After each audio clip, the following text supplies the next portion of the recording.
The Red Sea, a narrow ribbon of water stretching between continents, a vital artery of global trade, bustling with activity. It connects east and west, serving as a crucial link. It carries the lifeblood of commerce, facilitating the movement of goods. But now, it faces a rising tide of unrest, with turbulent waters ahead. Shadows gather, threatening to choke the flow of goods and energy. The world watches. The stakes are high and the tension is mounting. The Red Sea is a powder keg, ready to explode at any moment. For millennia, ships laden with spices, silks, and treasures have traversed its waters, creating a rich tapestry of history. Ancient empires rose and fell on its shores, leaving behind echoes of their grandeur.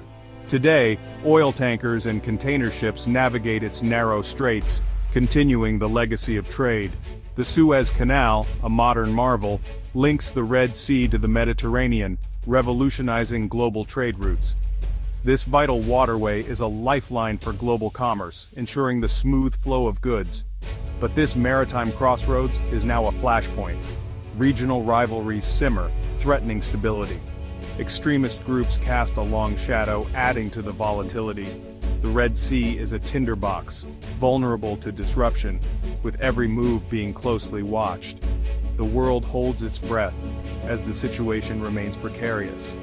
The Bab el-Mandeb Strait, a narrow passage at the Red Sea's southern mouth, is a choke point of global significance, critical for maritime traffic. A closure here would be catastrophic. Oil prices would skyrocket, causing economic turmoil. Global trade would grind to a halt, with far-reaching consequences. The world watches and waits. The tension is palpable, and the future uncertain. The Red Sea region is a tapestry woven from ancient conflicts. Empires clashed here. Religions vied for dominance. The quest for control of trade routes fueled endless struggles. The legacy of these ancient rivalries still simmers beneath the surface. Today, the Red Sea is ringed by nations grappling with poverty, instability, and political turmoil. Yemen, torn by civil war, is a breeding ground for extremism. Somalia, plagued by piracy, is a haven for lawlessness. Eritrea, a closed and repressive state, adds to the volatility. The discovery of oil and natural gas in the Red Sea basin has further inflamed tensions. Countries vie for control of these valuable resources. Foreign powers are drawn into the fray, seeking to protect their interests. The struggle for energy dominance adds a dangerous dimension to the conflict. From the mountains of Yemen, a new threat emerges: the Houthi rebels. A Shia Muslim group, the Houthis have long felt marginalized by Yemen's government. In 2014, they seized control of Yemen's capital, Sana'a, plunging the country into civil war. The Houthis, armed and supported by Iran, pose a direct threat to Red Sea shipping. They have launched missile attacks on commercial vessels. They have deployed naval mines in strategic waterways. Their aim is clear: to disrupt the flow of oil and goods, holding the global economy hostage. The Houthi threat extends beyond Yemen. They are a proxy force for Iran, which seeks to expand its influence in the region. The Red Sea is a key battleground in this larger geopolitical struggle. The world watches with growing alarm as the Houthi shadow spreads across the Red Sea. The United States has long recognized the strategic importance of the Red Sea, a vital artery for global commerce and energy supplies. The U.S. Navy's Fifth Fleet, based in Bahrain, is tasked with maintaining security in the region, ensuring the safe passage of vessels through these critical waters. American warships patrol the Red Sea's shipping lanes, a visible deterrent to those who would disrupt global trade, safeguarding the flow of goods and resources. The USS Harry S. Truman, a Nimitz-class aircraft carrier, is a symbol of American power projection, showcasing the nation's military might. Displacing over 100,000 tons and carrying a crew of thousands, the Truman is a floating city, bristling with advanced weaponry and state-of-the-art technology. Its presence in the Red Sea sends a clear message: the United States will not tolerate threats to international commerce or regional stability. The Truman is more than just a warship.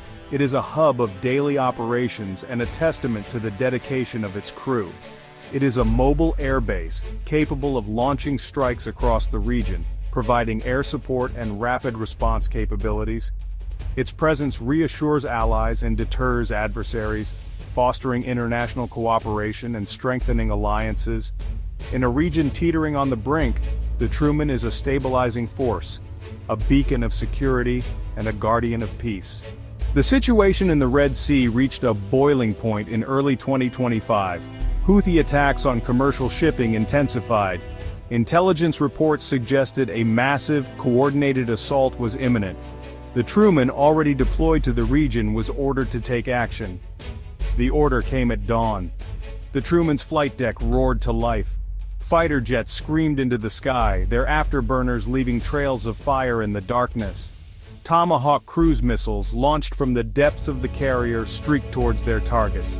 The Truman had unleashed its thunder. The strikes were swift and devastating. Houthi naval bases were reduced to rubble. Missile batteries were silenced. Command and control centers were obliterated. The message was clear. The United States would not hesitate to use overwhelming force to protect its interests. The American intervention sent shockwaves through the region. Allies praised the decisive action, hailing the United States as a guarantor of stability. Adversaries condemned the strikes as an act of aggression, accusing the United States of fueling the conflict. The aftermath of the strikes was tense. The Houthis, though bloodied, remained defiant. They vowed revenge, promising to continue their attacks on shipping. Iran, enraged by the American action, threatened retaliation. The Red Sea once again became a cauldron of uncertainty. The global community watched with bated breath. The specter of a wider conflict loomed large.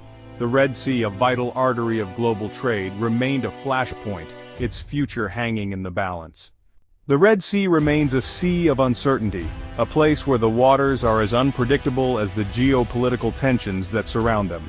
The Houthi threat, though diminished, persists, casting a long shadow over the region's stability. Iran's ambitions in the region have not been quelled, as they continue to assert their influence and challenge the status quo. The United States, while committed to maintaining stability, is wary of being drawn into another protracted conflict, mindful of the lessons from past engagements. The future of the Red Sea hangs in the balance, teetering between peace and further turmoil. Will diplomacy prevail, or will the region descend further into chaos? The stakes are incredibly high. The answer to this question has profound implications for global trade, regional security, and the international order, affecting economies and lives far beyond its shores. The world watches and waits, holding its breath as events unfold. The stakes could not be higher, with every decision potentially altering the course of history.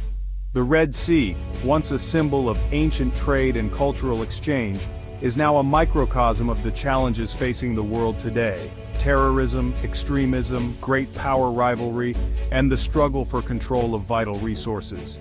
These issues are not just regional but global, impacting international relations and security. The fate of the Red Sea is a reminder that in our interconnected world, events in one corner of the globe can have far-reaching consequences, rippling through economies and societies everywhere.